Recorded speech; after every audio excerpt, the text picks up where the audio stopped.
So now you've seen the Prophet ﷺ in the congregation in Jum'ah, and you have prayed behind the Prophet ﷺ.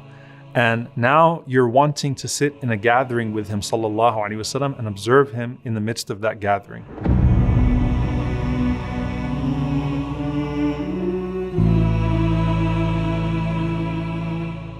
The youth in particular used to love the mornings that they would have with the Prophet ﷺ. The Messenger of Allah ﷺ would, of course, lead the Sahaba in Salatul Fajr. He'd lead them in the Fajr prayer. And then the Prophet ﷺ used to sit in the masjid and remember Allah subhanahu wa ta'ala after the Fajr prayer, all the way up until Salatul Duha, until the sunrise. And sometimes that would be immediately after the sunrise, and sometimes it would be a little bit longer after the sunrise. And even then, subhanAllah, after his worship throughout the night, after all of his worship in the morning and remembrance of Allah, the Prophet ﷺ did not always just pray 2 rak'ahs at the time of sunrise. He would pray 2, 4, 6, or even more at the time of sunrise, sallallahu alaihi wasallam. And if he missed any of his usual rak'at, any of his usual prayers in the night, then he would make them up sometime between the sunrise and the dhuhr prayer, sallallahu alaihi wasallam. So what would happen is that the Sahaba would also sit in the masjid and they'd remember Allah subhanahu wa ta'ala, and they would wait until the Prophet ﷺ finished his Salatul Duha. And the Messenger of Allah sallallahu alaihi wasallam, he was subhanAllah so close to the youth in the masjid that he would go and he would sit with whatever gathering he saw in the masjid alayhi salatu wasalam. So Ali ibn Abi Talib radiyallahu ta'ala anhu describes the scene. The Prophet ﷺ gets up from his salah and he's coming to join your group. And Ali radiyallahu ta'ala anhu says that the Prophet ﷺ would sit wherever the group ended. He would not go to the front, but he would sit wherever the group ended, and he encouraged everyone to do the same, sallallahu alaihi wasallam. And the Prophet ﷺ, when he would sit with the people, he would give every single person in the majlis, in that gathering, their due, so that each person felt like no one was more important to him than them. So he would look at each one of them, sallallahu alaihi wasallam. He would make sure to interact with everyone that was sitting in the group, sallallahu alaihi wasallam. And Anas ibn Malik radiallahu anhu, of course, was a young man. He says, no one was more beloved to us than Rasulullah sallallahu alaihi wasallam. However, if we saw him, we wouldn't stand up for him because we knew how much he disliked that. So subhanAllah, he's so humble alayhi salatu wassalam, that he'll come and if anyone wants to stand, he'll signal to them to sit down, and he'll sit wherever the spot is open, sallallahu alaihi wasallam, rather than going and assuming a place in the front. And this is something that used to shock people. Adi ibn Hatim at-Ta'i, he says that when I came to the Prophet ﷺ to ask him about Islam, and the Prophet ﷺ invited me to sit down, he asked for a pillow and he put the pillow between us and he put his arm on it ﷺ, and he told me to put my elbow on it as well. And I knew at that point that this is not a king, that this man is very different from the usual kings and the heads of state that existed around the world, sallallahu alaihi wasallam. Ali radiallahu ta'ala anhu also says, realizing that not all of those that were sitting there were used to sitting with the Prophet ﷺ, he said if someone asked the Prophet ﷺ for something that he needed, the Prophet ﷺ would never send that person away empty-handed, and at the very least the Prophet ﷺ would give him some words of comfort. Jabir ibn Samurah radiallahu ta'ala anhu, he was asked, did you used to sit with the Messenger of Allah sallallahu alaihi wasallam? And he said yes. He said when the Prophet ﷺ would pray Fajr, he would sit in that place and he would stay there remembering Allah, and then he would join his companions. And guess what Jabir radiallahu ta'ala anhu says? He says that his companions would talk and they would remember things from the time of the days of ignorance, from the times of Jahiliyyah.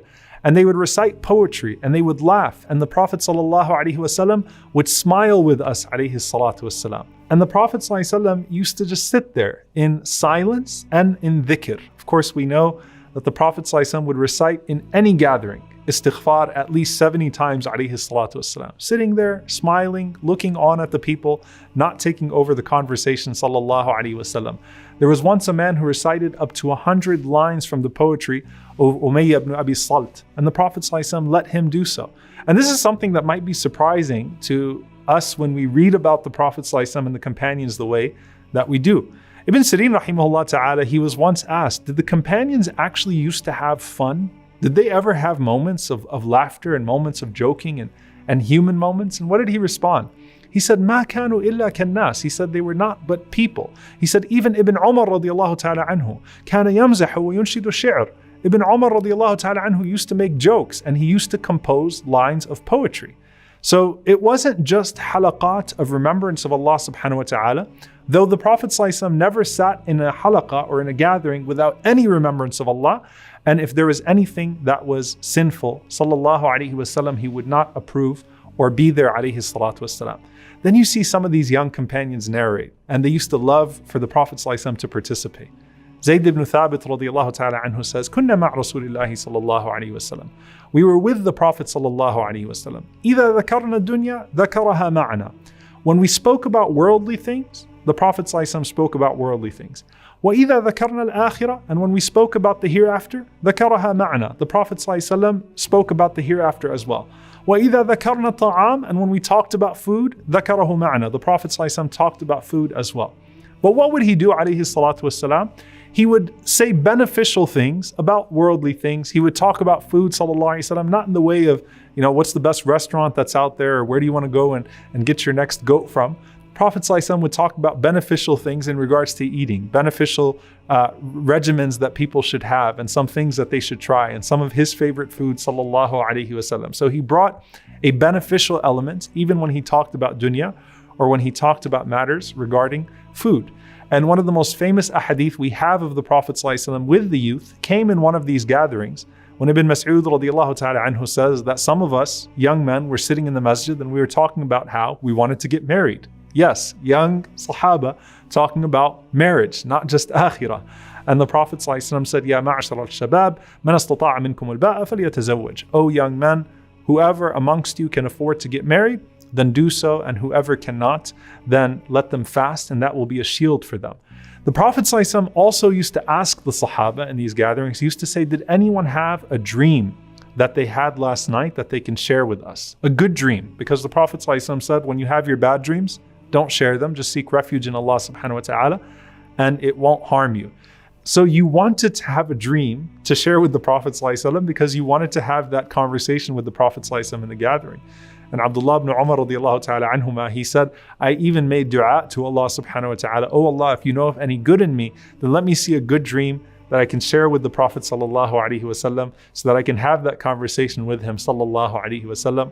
And of course, instead, Ibn Umar radiallahu ta'ala anhuma had a dream that scared him a bit, and the Prophet sallallahu alaihi wasallam still interpreted it via his sister Hafsa radiallahu ta'ala anha. So the Prophet sallallahu alaihi wasallam was someone that sits in the gathering and you want to talk to him, and the Prophet ﷺ remains approachable. He sits on the ground like everyone else. He sits in a particular position.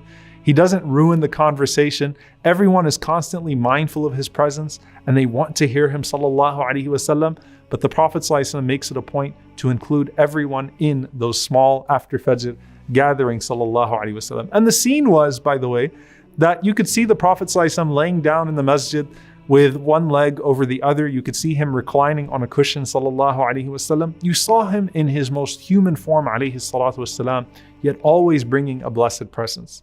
So guess who felt left out? The women felt left out. So Abu Sa'id radiallahu anhu says they came to the Prophet sallallahu alaihi wasallam and they said, Ya Rasulullah, you hang out with the male companions, but we don't get a chance to benefit from you. So the Prophet sallallahu alaihi wasallam says, اجتمعنا في يوم كذا وكذا في مكان كذا وكذا. So the Prophet ﷺ said, well, gather in such and such place at such and such time, and I will come to you. So he went to them, sallallahu alaihi wasallam, and he appointed a day of the week when he would sit with them, alayhi salatu wasalam, and he would give them advice and he would give them knowledge. And subhanallah, the very first halaqah the Prophet ﷺ had with the women is when he told them, alayhi salatu wasalam, that whoever amongst you loses 3 children, they will be a shield for them on the day of judgment. And they said, Ya Rasulullah, what about 2? The Prophet ﷺ said, even 2. And that is to say that the Prophet ﷺ, as he's sitting with these different groups of people, the Prophet ﷺ is telling them what they can benefit from, what they can learn from. And every time the Prophet ﷺ sits with a group of people in his ummah, then he leaves them with greater perspective and pursuing a greater reward. صلوا عليه